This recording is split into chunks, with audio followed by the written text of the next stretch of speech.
ichki ishlar organi xodimi siz bilan xushmuomala bo'lmasa, quyidagi parol so'zlarni ayting.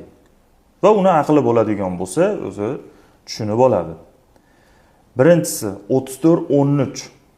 Bu nima? 3413-sonli prezident qarori bilan tasdiqlangan xizmatni o'tash tartibi to'g'risidagi nizom bor. Ichki ishlar organlarida xizmatni o'tash tartibi. Va unda yozilgan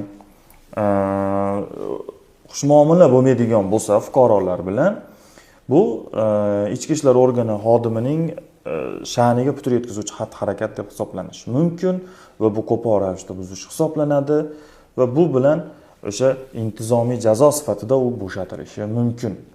Agar qonunchiliklarni yaxshi o'rgangan bo'lsa o'zini ichki hujjatlarini, unda bu gapingiz yetarli bo'ladi. Ikkinchi so'z, intizom kodeksi. Bu nima? 10-sonli prezident qarori bilan ichki ishlar organlari xodimlarini kasbiy madaniyat va xizmat intizomi kodeksi tasdiqlangan va mana shu joyda aytilgan ichki ishlar organi xodimi fuqarolar bilan xushmuomala, kamtar va bosiq munosabatda bo'lishi kerak deb yozib qo'yilgan.